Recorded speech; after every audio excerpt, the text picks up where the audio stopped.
welcome back. Thanks for joining us again. And we were talking about the metagenomic data analysis. I told you about the importance, and then I was just preparing you that we're going to study one data here. And in this one data, right, so I think I can quickly just tell you that what did we do earlier is that we talked what is metagenomics and how important it is, how promising it is, and we talked about the next generation sequencing and the Illumina sequencing, from where we are going to get the data. We talked about the 4 types of files which we get, and we talked about the software CHIME, that how important it is, and we are going to use that for our study in this section. So what we are going to do in this section is, first we'll install CHIME software from their website, and we'll extract the data files with which we are going to work.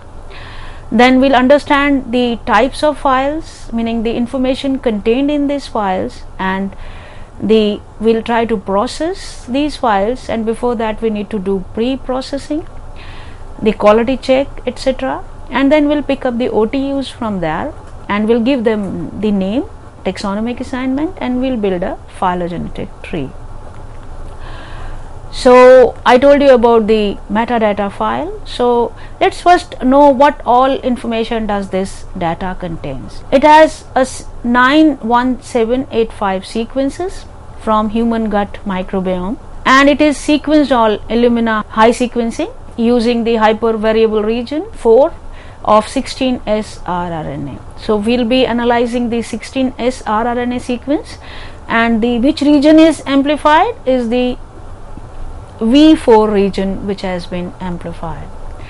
And I told you already the meta file, you will see this just now, the metadata file contains all this information, is that the data is taken from 2 individuals, one is male and the other is female, and they were sampled daily at 3 body sites: gut, faces, mouth and skin, and we have the data from 34 samples. This study is called as moving picture tutorial. Why? Because it is obtained from the paper whose title was Moving Picture of Human Microbiome, and the aim of this experiment was to identify the core microbiome in the human being.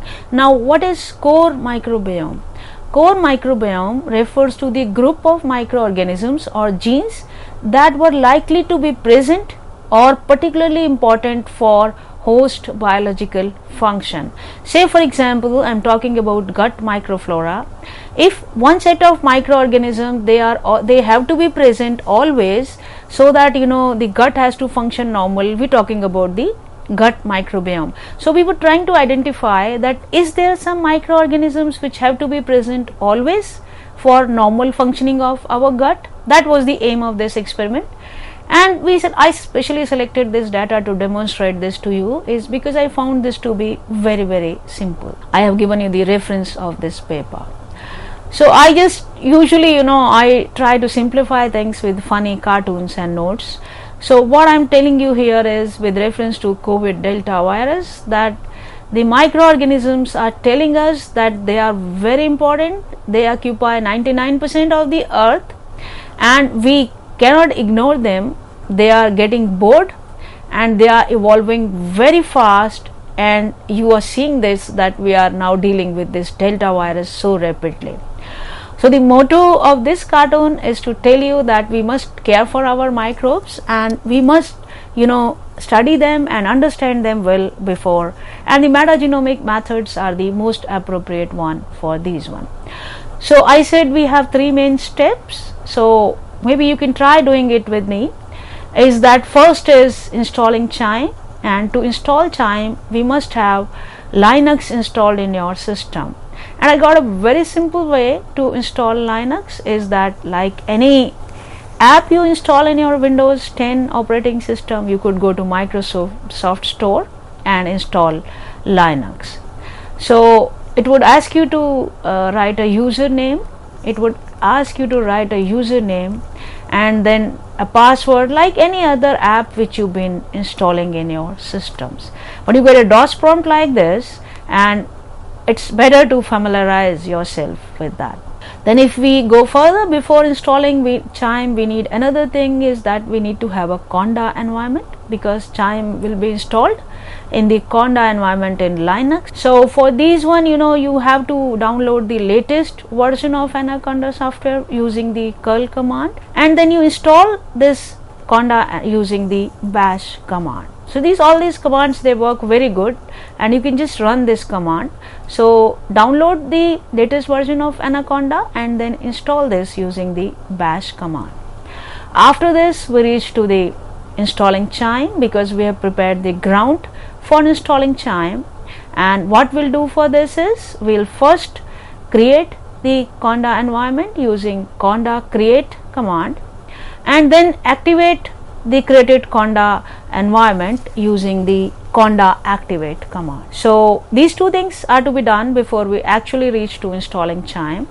And then we can download Chime software package using wget command, and from their website you could download this. You run this command wget, you will get the Chime software, the package, and then you have to install this Chime, and you can install this, and after this you can activate the Chime to environment by the activate Chime command. So with this, all these steps, if you follow these steps correctly and nicely, you are done with installing Chime. So now you have Chime in your system. And how do you know that Chime is there? Like for my name, you get a DOS prompt like this, and on the left you would see Chime to 2021.4 written.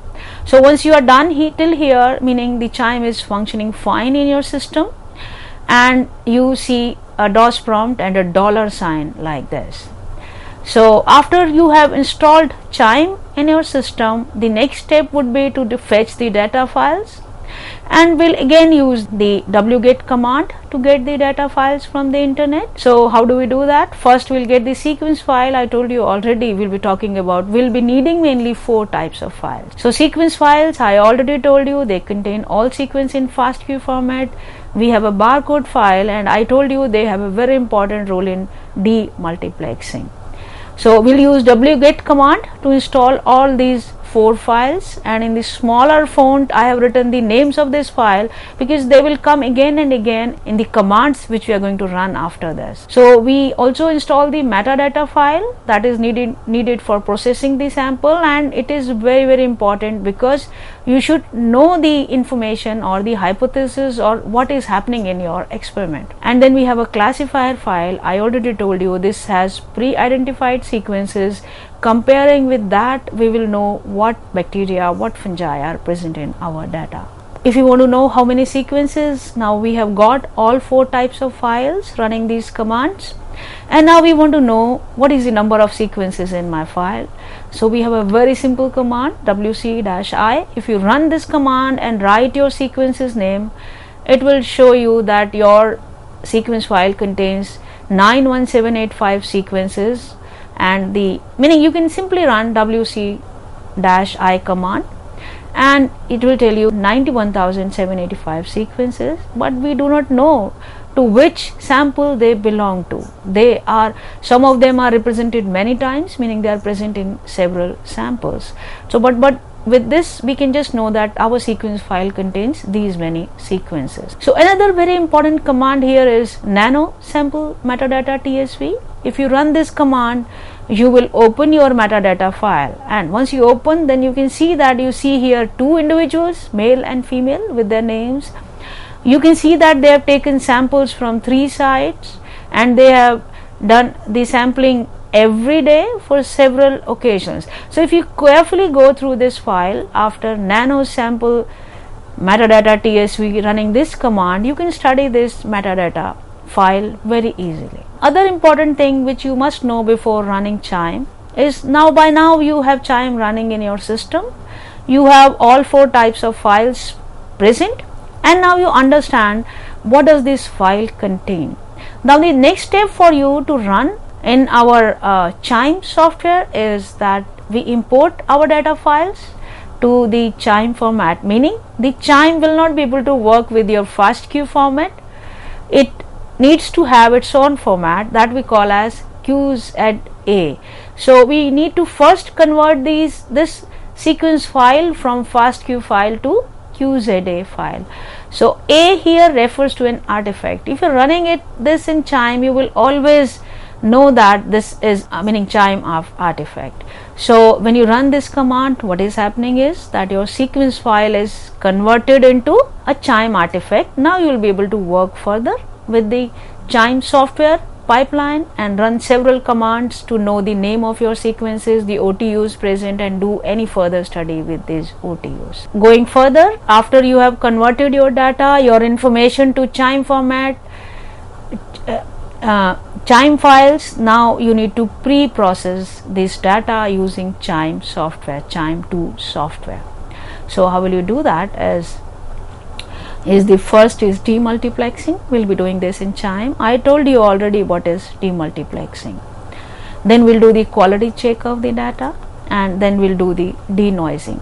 All these three steps are the pre-processing of the data, because we want to leave all poor quality data, all irrelevant data, because in environmental data it is very easy to reach to wrong conclusion, and that is going to spoil all the study. So we have to do a very good quality check with our data. So demultiplexing I have explained several times by now. So we want to know which sample has, meaning which sequence has come from which sample, and we'll use the barcode file for this one, and we will run this command for demux. What it will do is it will give you an output, that is demux.qza file, that is again a QIIME file, and what will happen is your sequence file is now demuxed and it has been converted to QIIME format. Another good thing with QIIME is that if you still have some problems in understanding your file and running the visual outputs, you still can view the output at the website. The link I have given you here is http://viewqiime2.org. If you go to this website and open your this demux.qza, you cannot view this. I tell you again, this QZA is the information file, but if you want to open the visual file, meaning if you want to see your result visually, you have to convert this to V format, meaning you have to get the output in QZV format.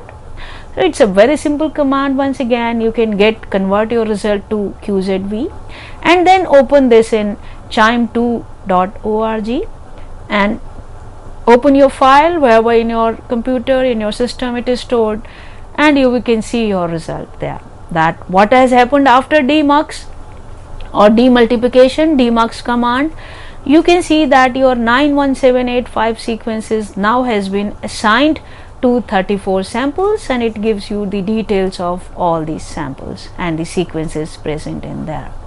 So this is what we want to do in demultiplexing. That is been done by QIIME2 in one command. But the important point here is that with experience you must be able to identify your data quality and everything. The next step is quality filter. Is that based on several quality. This is the quality sequence workflow which QIIME uses. Because of the time limitation, I cannot go here in details about that, but we will go by default quality filters, and we want to retain only the good quality sequences.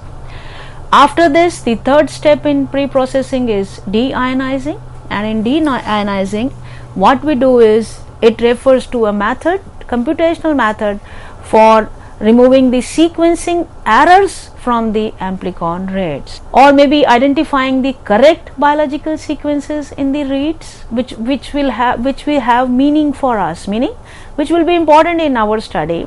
So the algorithms and programs are written for this, and in QIIME we have softwares for this, like we have plugins available for quality control like Dada2, Debler, basic quality score based filtering, and these softwares can do this job for you. But here we'll be using Debler, and Debler is doing this denoising and OTU table creation at one step. This is the step. So if you see the output, in output you have a representative sequence coming up, you have the OTU table coming up, and you have the denoised sequence coming up.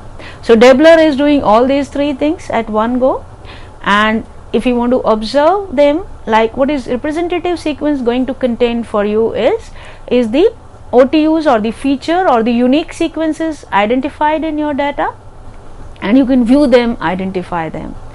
We have a table will tell you the frequency of several sequences in your data, so that if you want to study the ecologically, meaning which sequence is increasing daily wise, so your aim was to identify the core microbiome or core microbes. So once you analyze in the OTU table, you can study the frequency changes, and it tells you the Debler stats also. We may not be interested at this stage, so let's go further with the represented sequences. And again, if you want to visualize our result, we have to convert this to the QZV format, and this is the QZV format. When I open the Debler stats file, maybe you need some time to go into the details of this. And if we want to study the feature table I told you is the matrix that gives you the number of reads per sample per OTU. So with this one, it becomes good in a temporal data when we are going to analyze the change or the dynamics of the organisms. It really helps you with this OTU table. Or the next step would be, maybe you are assign the similar sequences by clustering the sequences based on user defined similarity threshold. There is a discussion going on, and it is almost done nowadays, that because in OTU we have a fixed threshold of 95%, and that sometimes misses lots of sequences and does not give the correct result, and scientists, they now want to shift to ASVs, the another concept. But in OTUs we used a fixed user defined similarity threshold, right? And it collects all the sequences which are similar or above the threshold, which we have taken to represent the presence of a taxonomic unit, meaning what will say that it refers to a taxonomic unit. So if you see the output of the OTUs in again and the visual file, you will say that all your sequences have been assigned to 485 OTUs in the 34 samples, and you are given frequency of these in the OTU table. So this becomes very simple with this software, and you could study. So we can also view the representative sequence as features, and we can they give you the hyperlink. If you observe them and just click them, you will reach to BLAST, and with BLAST you can always identify what is the name of that sequence. You also have a classifier file, I told you already. You can run with that classifier this command, and then you can easily with this command you can give names, and you get a table like this, meaning the taxonomy of all bacteria present in your sample, and all 45 sequences have been given a name based on the classifier table. And then if you want to create a phylogenetic tree with this, again simple commands, and by now you understand what is multiple sequence alignment and MAFT. You will run MAFT in QIIME to make a multiple sequence alignment, and after that you will mask the alignment by simple commands. You can always refer to QIIME website to read these commands and go in more details about this. So after masking, you have a fast tree software in the QIIME. You can make both rooted and unrooted trees with this. And if you want to visualize this tree, QIIME till now does not have. Maybe by the latest they might have developed, but now the simplest way I tell you to visualize these trees is you can visualize them in the ITOL software. You go to the website of ITOL and you can visualize your tree file, QZA file, and you can draw very nice publication ready trees at that website. This is one with your data which I was running since then. Quick references, again you can refer to my book, you can refer to Mount, and I would strongly advise you to visit QIIME website. There this tutorial is explained again. Because of time limitation I could not take that in much more details, but if you go to that website you will be able to understand this thoroughly. So with this, I come to an end of this lecture on metagenomic data analysis, and I wanted to give you a feel that it's not difficult, it is easier, and it is very interesting, and it is really going to give you a good skill to enhance your bioinformatics skills if you want to work further in the area. It is a very promising field. So with this one, we come to an end of this lecture, today's talk, and I hope everybody could understand. Still, I am always available. If you have any questions, you can always ask me by email or writing at the comment box. Thank you very much for your patient listening. Thank you.